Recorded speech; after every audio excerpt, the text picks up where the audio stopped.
Well, this is just me talking video because, there's just a few things that just happened lately. Other than the fact that three freak snowstorms just hit my place, and I've been trapped in my own house for a while, and, well, can't fight the weather. And after my little rendezvous with Truth Be Told show, well, it finally happened. Microsoft has done the impossible. They are going to fix their train wrecks. Few of their train wrecks. They're going to put a battery indicator for their controller to let you know how much battery life is in your controller because no one knows, which is a minor detail. And I'll admit, the battery life in the Xbox One is better than the battery life in the PS4. Talk to Sony. I have no idea why Sony went with that giant light. It is just completely useless, in my opinion. But speaking of good old Microsoft, they're going. The update will also do one more thing. You will be able to tell how much memory is in there, and they will probably have a more better memory management control system instead of just jumbling all this shit together because when they first made that operating system for Xbox One, they didn't finish it. I mean, they forgot so many key features. And of course, they said they're going to fix their party chat. I'll wait and see on that one. I'll just listen to all the usual critics who download the updates and then see how it goes. Because party chat on the PS4 is drastically more superior than party chat on the Xbox One. And the only thing that's worse than the Xbox One party chat is PlayStation 3. That's not good. Not only that, we have a new release dates for the Turtle Beach headsets for the Xbox One. You know, the ones that were promised all the way back in February 4th. Instead, they will come out February 13th, apparently. But until February 13th, the Xbox One is still lacking in headsets of almost any kind. Which basically still says, and I still stand by it, the Wii U still has more headsets than the Xbox One. The PS4 is more backwards compatible with Xbox 360 headsets than Xbox One is. How the fuck did Microsoft just fuck this whole thing up? I have no idea. And now we're going to get basic features in Xbox One that has been in pretty much all the consoles. Maybe they'll even fix their friends list because here's the real problem right here. The friends list in Wii U, Xbox 360, PS3, maybe, I don't know, and the PlayStation 4 all have better friends lists than what Xbox One has. Now, I know that there are certain features and streaming features missing in the PS4, and I really sympathize with the people who will really, really want it, and Sony's going to promise it later. But these features, even the broken ones, like the broken friends list and the broken party chat shit, should have been working fine on Xbox One. And this has to do with the simple fact that it worked perfectly well on day one on the Xbox 360. Pretty much all of these features. But yet, Microsoft fucked the entire thing up completely. Basic features. They fucked up basic features that's on their 360 and completely cluster fucked them on the Xbox One. Internet features, too. I mean, Microsoft just got into the whole internet mess. And now, after like what, 6 months after its release, we're finally gonna get it all finally fixed. I know, like 3 or 4 months from now, or maybe by next year, nobody's gonna give a flying fuck about what I say in this video, but this is beyond fucking stupid. Yeah, Sony nerfed a couple of features on their console, but they didn't nerf basic functionalities that was on their last gen console that worked perfectly well, only to fuck it up on their next console. And yet they still get praised for this. Well, they say their friends list. Why is this thing $100 more? I really need to know. Why is the Xbox One $100 more? Its GPU is weaker. Beyond fucking weak. And like everybody was telling them and trying to tell Blackbond, you can put 1 gig of RAM on there and it wouldn't make the fucking difference on making that Xbox One superior. Its GPU is just bad. And that CPU is not going to generate graphics. Mainly because that CPU is being used for that fast switching option. Which, by the way, Microsoft put 3 OSs on there, which is causing fucking resources errors all over the fucking place. You know, I mean, technically that's what happens. I mean, you eat up too much resources, your machine's going to slow down, especially within the RAM department. And, well, it's a resource hog. And it's just really bad on the resource forks. It just kills it. Bad. I'm pretty much convinced that Sony has pretty much won this console generation. I really wished Wii U was at a number 2, but all and it's just, why do you all have to blame, you know, Nintendo for Microsoft's shortcomings? Nintendo didn't make Microsoft do all this shit. Nintendo didn't make Microsoft put up DRM crap and then said crappy things like, well, if you don't have internet, get a 360, we don't want you. And it's just tidal wave and tidal wave. And if I sound tired, it's because I'm tired of watching this god awful, idiotic news of Microsoft just fucking up and fucking up and fucking up, and then just listening just over and over all of these people just coming up with excuses because they are so brainwashed into thinking that if Microsoft collapses, that the entire gaming industry will just go away.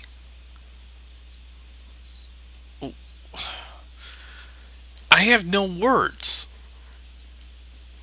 It's this collective knowledge that these people will think that, oh god, if Microsoft goes away, every gaming company will just quit. Or all the CEOs and every corporations and all the video games will just put guns in their mouths and pull the trigger because it's all over. Because Microsoft is gone. Look, video games are not going to die. Games are not going to die if Microsoft goes away. We've been playing games even before fucking computers. We call them video games because, they're basically a form of video entertainment. Well, actually, they're more like computer games now. But because a video game is like gold VHS sort of deal. But games in general, that also implies, the good old fashioned board games. And I don't think they need Microsoft support to, go up there and roll dice for Monopoly. But, anyways, as far as the update's concerned, I do wish that the more important updates that I want for my PlayStation 4 is the ability to fucking range the game. I liked both the top loader and the bottom loader, selections, and I like that. The media stuff, I would like more media apps, but I don't need them asking me if I want to download them or some bullshit like that. I kind of agree with the truth be told on that one. But anyways, but the big one that I want, I don't care for the streaming music. If you do, more power to you. I mean, I can't stop you. Legally, there's nothing I would really want to or go or for. So, more power to you, and please want those updates. But what I want the most is that HDTC protection that that Sony's got on their PlayStation 4 to go the fuck away. They've had it on their PlayStation 3. They all had to, you know, had to do this a whole wraparound bullshit, or go in the back of a VG cables and all this other shit to bypass it. To finally got figured out the word. But they all had to bypass it. And of course, with the PS4, they can't do that. So they can stream their games. Yeah, you can stream it through the PS4's normal service, but you know what? Funny story. You can't record your gameplays. It's a and not only that, the streaming service kind of sucks, which is funny because Xbox One doesn't have that ability yet, even though they say it's coming down the line.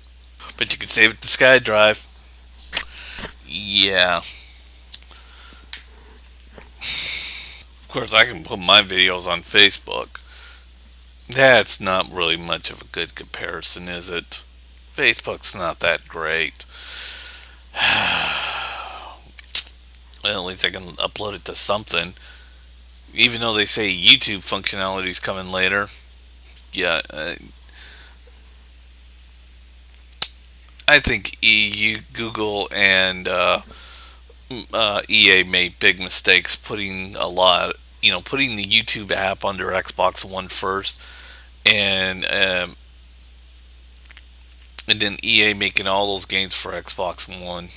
I mean, look at EA now. It's pathetic. And of course, they came out with that new mobile game, Dungeon Keeper Mobile, which they say is right up there with Final Fantasy All the Brave, which those two games have been registered to be utter crap, and basically, most reviewers have called those games, what was it? Raping my childhood, destroying my childhood, destroying what left of my childhood, those sorts of ratings. Honestly, mobile gaming has been going downhill for a while. And it's the microtransactions that's killing fucking mobile gaming.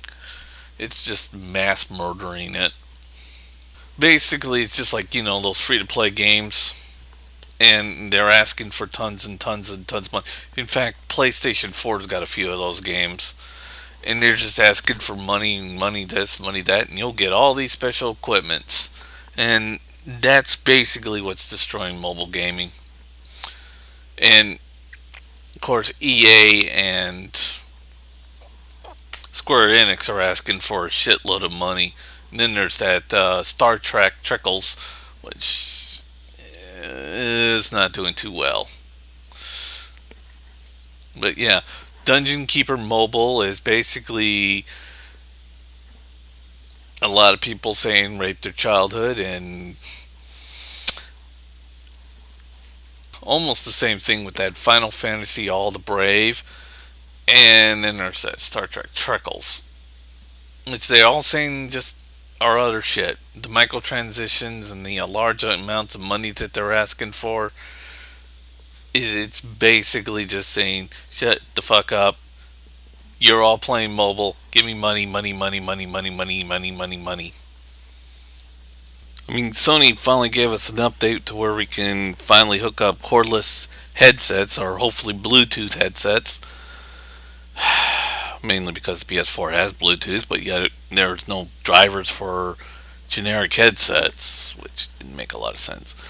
But as what headsets will go, I'm not seeing any really particularly good headset for PS4, and I don't think we're going to get it for a while. Mainly because Sony is fixing a lot of their sound problems and shit. But I've pretty much talked about it in the last video, so talked about it enough in the last video, so yeah. And of course, Microsoft's got a new president who's basically a cloud guy. Because these people seem to think that the cloud is the best thing for the games. And I remember an article, I probably won't have a link to it, but one of the Titanfall developers got up and said that the GPU in the PS4 was too weak, which was a flat out lie because that's bullshit. And we know this because, well, Titanfall. I mean, because, the Tomb Raider Definitive Edition came out, and it pretty much proves who has the weaker GPU, and it ain't fucking Sony. So either Square Enix ain't lying by actual showing proof, or Titanfall's lying who has no fucking proof. But they're saying, oh yeah, well the power of the cloud is going to say there is the reason has the reason why the Xbox One has so much great GPU power. Yeah, until you, I don't know, take that Ethernet cord in the back of your Xbox One and pull it and have no, Wi-Fi Ethernet, which is, by the way, kind of a bit more clumsier. I know it's because of the Wii U, and it has no Ethernet plug. It's only got Wi-Fi, and its Ethernet can go up and down. But yeah, when you get on a weak ass Wi-Fi station or weak internet, yeah, Titanfall just isn't going to look that good. In fact, it's not looking too good because that thing has got so much fucking jagged edges on there. It's not funny. They compared the Titanfall demos with the Xbox 360 version, the Xbox One version, and the PC version. And of course, the PC version came out on top, but the 360, had its problems. But then I don't think there was a demo for Xbox 360, but the Xbox One demo didn't look too good. So basically, the Titanfall developer was full of shit and didn't know what the fuck he was talking about. Because, when another company's getting up there and showing proof and saying, well, we've got video proof that just, look at the two videos, together, it's pretty much right there. It's basically ignoring the blunt obvious, like if a ship lands in the middle of New York and one guy says, well, there's no ship there. No ship landed. No, there was no ship that landed and popped in the middle of New York City. Never happened. Yeah, but yeah, I'll be leaving. My only last message is I'm about ready to just get on my knees and go to Microsoft and say, just please, please stop with the fucking tidal wave of god awful news that just keeps coming from your people all the way in and just devastating everybody else out there because you're loyalist and you're non-loyalist. The people are just protecting you who are brainwashed to thinking that video games are going to go away if you go away are just running out of excuses, and it's getting pathetic on both sides. So just stop with the god awful news that you keep presenting everybody with, Microsoft. Please. It's sad. Just watching these people just come up with sad excuse after sad excuse after sad excuse for every time Microsoft fucks up. It's pathetic. And just starting to almost make me want to cry for them.